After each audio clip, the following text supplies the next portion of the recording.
Hey everybody, I'm Chris and I'm going to walk you through my kitchen black and white film developing procedure. A lot of people think that you can't safely develop black and white film in the kitchen. I know a lot of guys that do it in their bathrooms or various other places. Well, I'm not fortunate enough to have bathrooms big enough to comfortably work on film, and I think you can completely do it safely in areas such as the kitchen as long as you follow pretty standard safety logic ideas. You want to make sure that your workspace is free of any food related items, food preparation or food.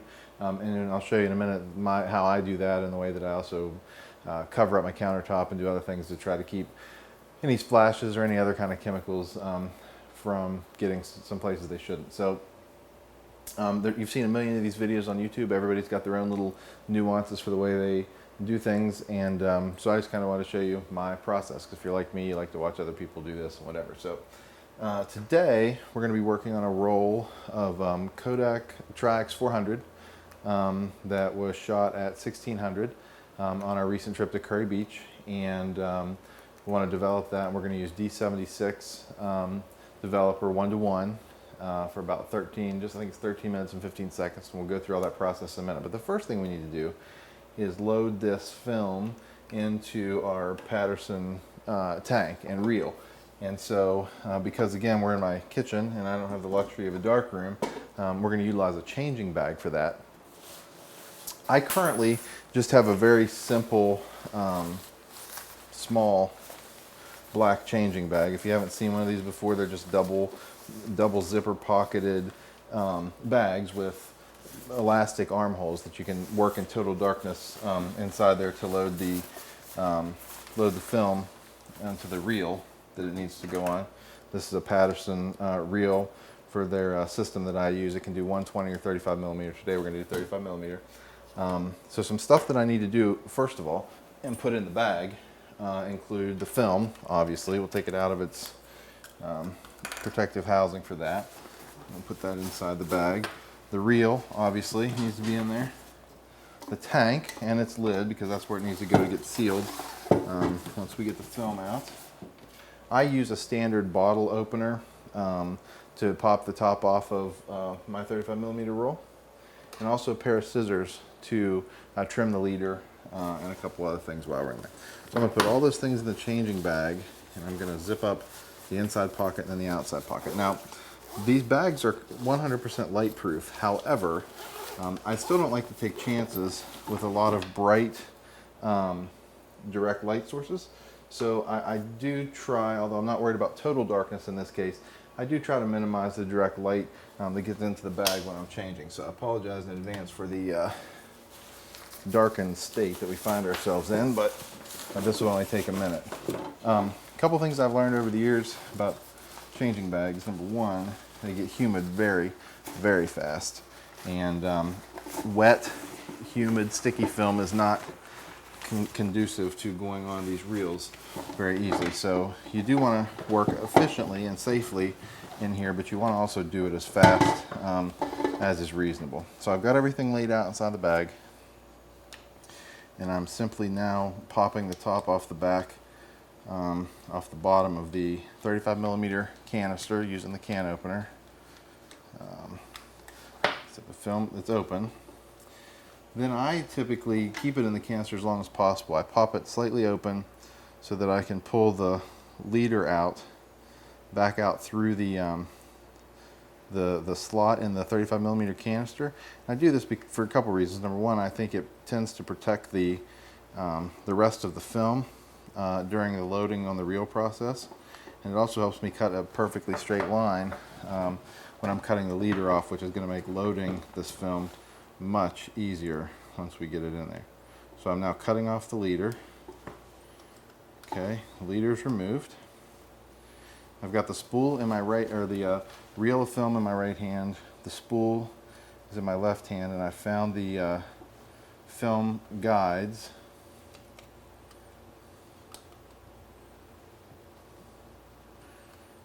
Okay, film is started, and then I'll begin ratcheting, and it's loading pretty smoothly onto the reel. So this is a 24 exposure reel. Also easier, I found, loading than the 36 exposure rolls. When you get to the end of the 36, depending on conditions, humidity and moisture and any other conditions with your reel or your film, can be a real challenge. Those longer rolls of film that go on these reels. This one's going on just perfectly. So now once we get close to the end, I like to pull it back, use my scissors again, because I don't like to take chances with the pulling the tape off the end. Cut the tape and the spool off the back. Finish winding it up on there. And you open your tank. Drop in the reel. And close up your tank. It is now light tight, and I can come ahead out of the changing bag. Okay. At this point, what we have is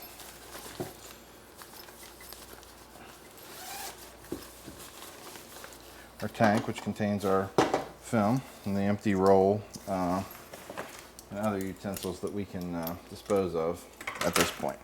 All right, now let's talk a little bit about setting up things I like to do before I get started with any chemicals or any of the other stuff. I like to take a box of freezer paper or wax paper, whatever you have.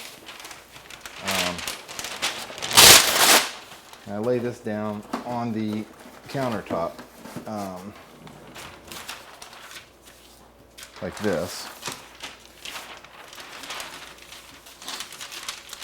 I want to protect the countertop from any chemicals. We'll put some paper towels over this also in a moment, but this is kind of my bottom layer. I just use a little bit of artist tape or masking tape if you have it to secure it in a couple points so that it doesn't go away. Then we'll do a layer of paper towels over it. That's just going to catch any incidental splashes or whatever that get in the way.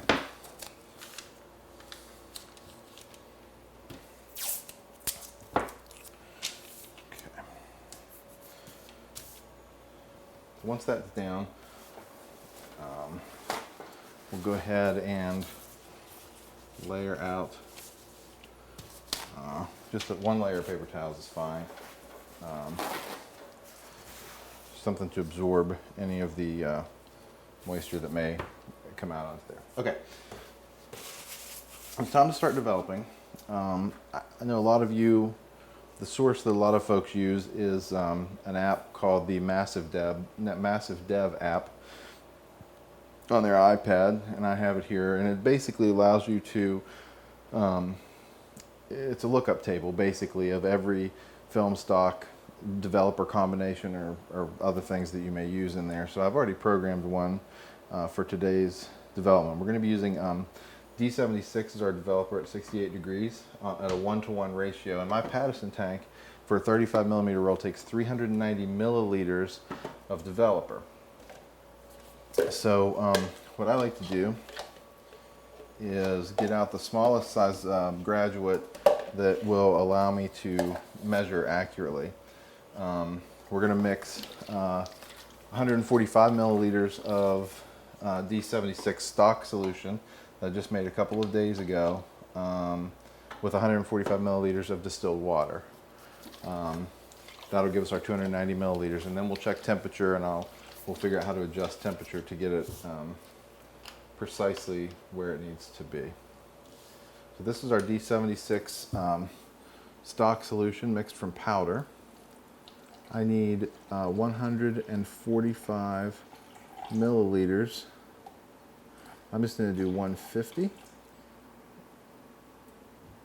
And we'll do 150 of distilled water as well.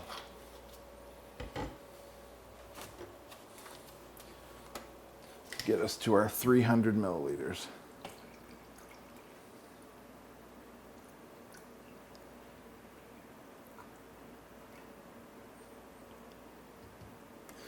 There it is, precisely. I really encourage you to, if you don't have one, to use a darkroom thermometer. I know people try to use meat thermometers and other devices, but you need the precision. You need the precision of a thermometer that's made for exact temperature reading. It's so important. For a long development like this, it's going to be over 13 minutes. And my room temperature currently is closer to like 72 degrees. The temperature in this container is going to rise during the course of the development. So I'll often start a degree or so under the development temperature, knowing that it's going to rise at least that much during the course of the development. So we're going to start today's at around 67 degrees. Currently the developer is reading right at 70. You won't be able to see this in the frame, but I've prepared an ice bath, an ice water bath, a cool bath, that I like to put my graduate in, submerging the liquid developer, and that will bring down the temperature relatively quickly and get us where we need to be. So while that's preparing in the water bath, let's go ahead and get our other chemicals measured out that we're going to need. I'm using Ilfostop from Ilford instead of Kodak, just because that's what I've got mixed up here currently for a stop bath. Totally fine to intermix. This needs to be, it's less important that it be perfect in terms of its temperature. It needs to be within 9 degrees Fahrenheit of the development temperature. It's also very important that during this phase you don't inadvertently get any fixer in your developer or stop bath in your developer. So that's already cooled to 67. So we're in really good shape there. I think we should go ahead and get the development started. The film is in here. Patterson tank has a lid. I like the inversion agitation method. A lot of guys use the twist agitation. I prefer to do the inversions. So what we're going to do is we're going to double check our temperature one more time because it's just that important. All right, 67 degrees, and we are good to go. So at this point, we're going to pour the developer in as quickly as possible. I always do it in the sink. Then we're going to put the lid on. We're going to start the timer, put the lid on, do our initial agitation sequence. Okay, so let's do that, and I'll explain more about that as we get going. Here we go. Developer's going in. Ready to start my timer on my iPad Massive Dev app. Okay, developer is in. We've started the timer. I like to agitate it a little bit even while it's on the table. And then we're going to do our first set of inversions here. We twist the tank while we invert. Very important. And then always wrap it on the table 3 times to dislodge any air bubbles that may have formed against the film. That is extremely detrimental. Kodak's agitation scheme calls for 5 to 7 rapid agitations every 30 seconds. So we're going to follow our Massive Dev app for what those inversion times should be. You can hear it chirping over there. Also, while that's going on, I use this time to rinse container that I've already used, prepare the next stage chemicals, that kind of thing.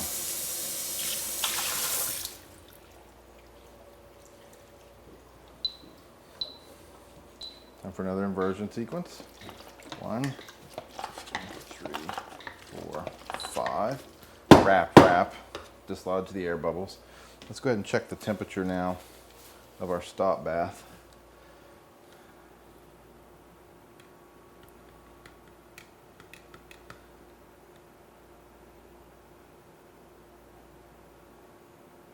And it's also right on the money at 68 degrees.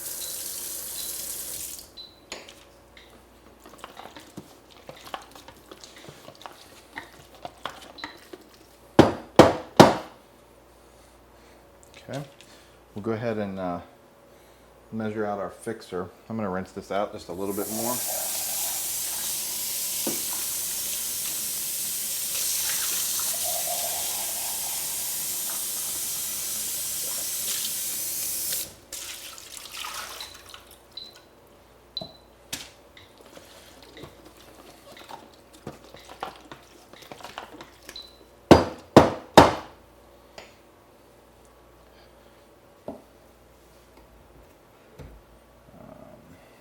I use D76 as a one-shot developer, meaning that I'll use it for one development cycle and then discard the developer.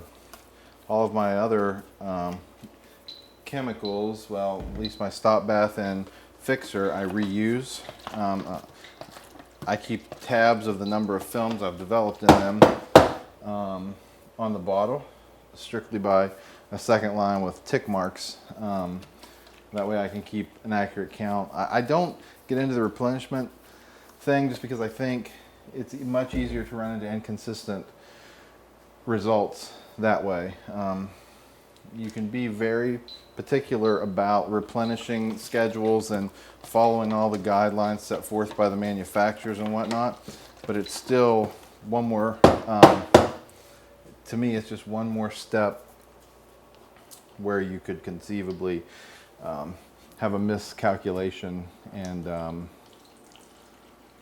end up with inconsistencies in your development process that make it very easy to track down why your results vary roll to roll. And I just don't want to deal with the variables.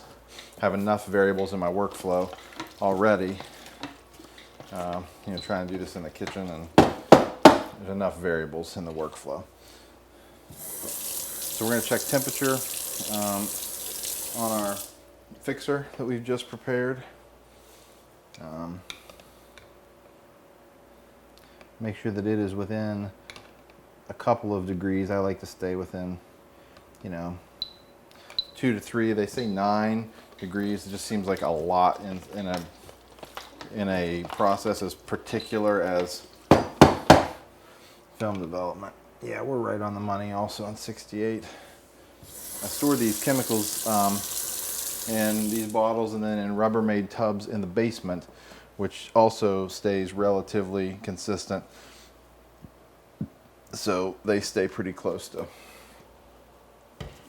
68.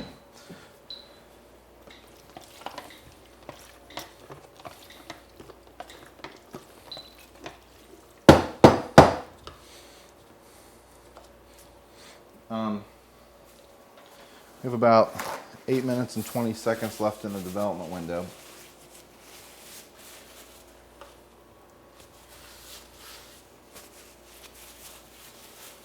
And then we'll discard the developer into the sink. We'll pour the stop bath in.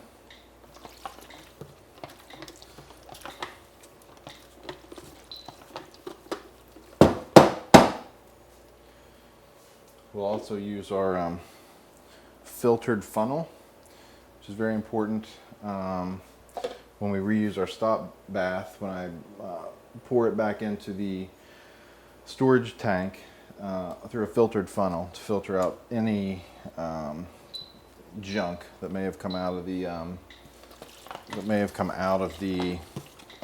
tank with the developed film in it.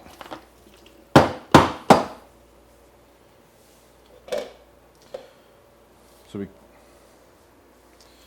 have it ready to go. Okay, we have about 2 minutes and 12 seconds left in the development time.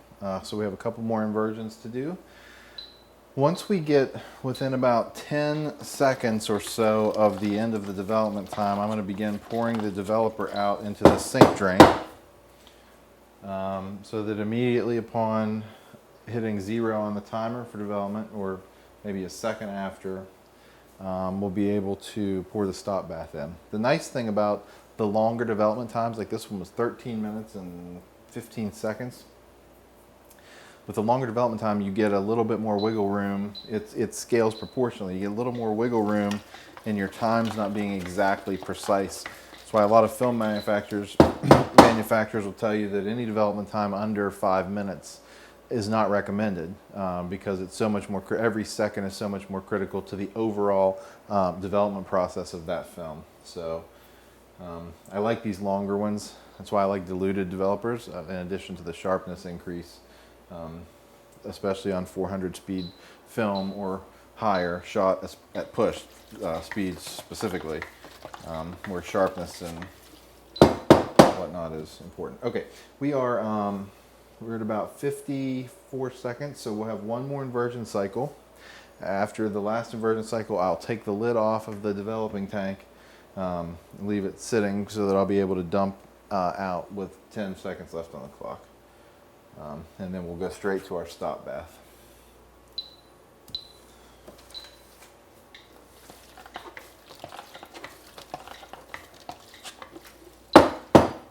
Okay, that's the last inversion cycle. So we'll go ahead and remove the lid, rinse it real good. Okay, 15 seconds here on the clock.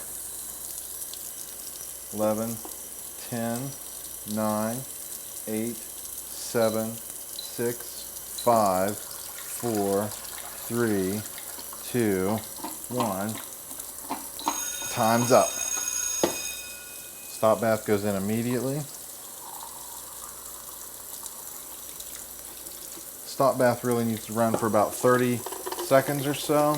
Agitation continuously as much as possible. It's not nearly as critical as a developer, but you do want to make sure you get fairly even stopping. I like to knock bubbles off even of this. And it can stay in a little bit longer. It's, again, not a critical time. I don't like to leave it on the film any longer than it needs to be there. So at this point, we're going to get our stop bath bottle with the filter, with the filtered funnel. Dump the stop, all of the stop. Now we're ready to put in our fixer.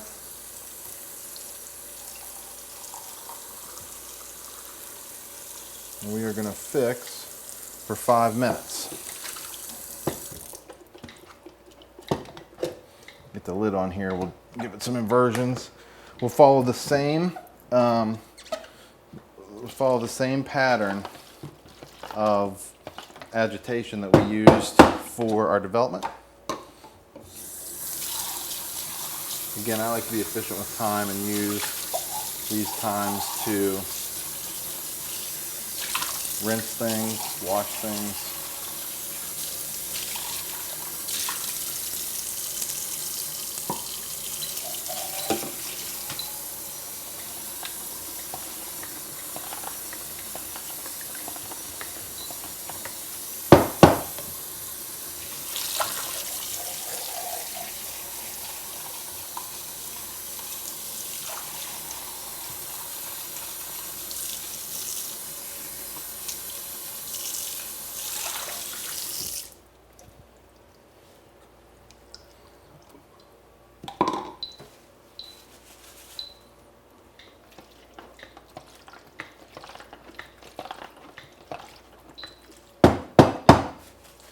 Okay, we've funneled our stop bath back into our stop container. We're going to do the same thing with our fix container after the fixing is complete.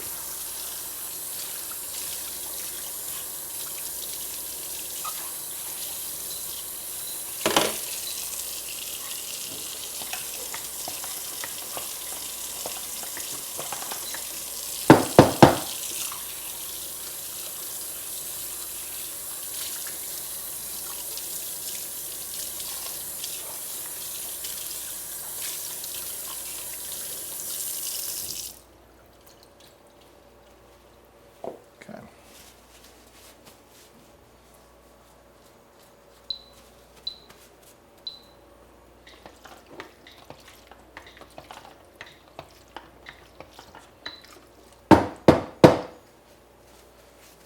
I'm going to take my Sharpie. I'm going to go ahead and mark my film count here for how many times the stop and fixer have been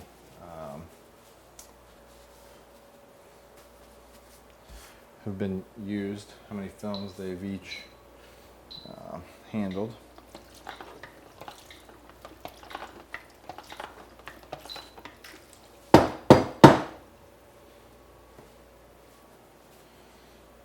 I got about 1 or 2 more rolls in that D76 stock.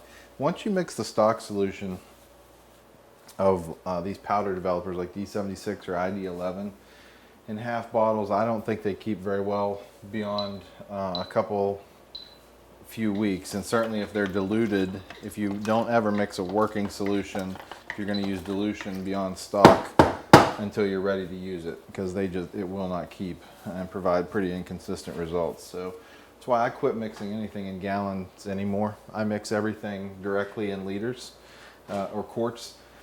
I just don't want to be wasting chemicals like I did for quite a while when I mixed a lot of things in gallons. I thought, you always think you're going to develop more, at least in my case, than you actually get to do. And so been trying to be a little more aware of the chemical waste. Okay, we have about 1 minute left on the fixer. We will pour it back into the fixer storage tank so that we can continue to use that for some more films. This is only its 4th. So it has a fair amount of life left in it. And then will come our water wash. I do not use HypoClear. I use the traditional water wash. A lot of guys anymore are switching to that fill the tank, invert it 5 times, dump it, fill the tank, invert it 10 times, dump it, fill the tank, invert it 20 times and dump it, and calling that good. And I'm still using the old school 20-minute water wash. I just don't know. That's how I feel about it. All right, this is the last inversion cycle. So we'll go ahead and remove the top. Go ahead and start rinsing that off. Open the fixer container. The funnel in. Dump the fixer. Now at this point, the film is able to be exposed to light for the first time in this process. Always pretty exciting. So I'm going to go ahead and set the water bath here to a reasonable temperature, close to development temperature, close if I can get it, which is all the way cold in my case. And I like to give it a couple of inversions real quick right off the bat. And then we just we'll let it run for 20 minutes or so, replenishing the container once every couple of minutes. About a minute left. We'll go ahead and start wrapping this up. I actually started about a minute early, so I'm going to cut this just a teeny little bit short. Again, the rinse is not an exact science. Oh, here's another tip. When it comes to the use of the photo flow solution at the end, I don't like to use graduates or anything else to measure it because it doesn't matter. We're just trying to cover the film. In the solution. So I just pour photo flow. That was the double check to make sure this was actually photo flow.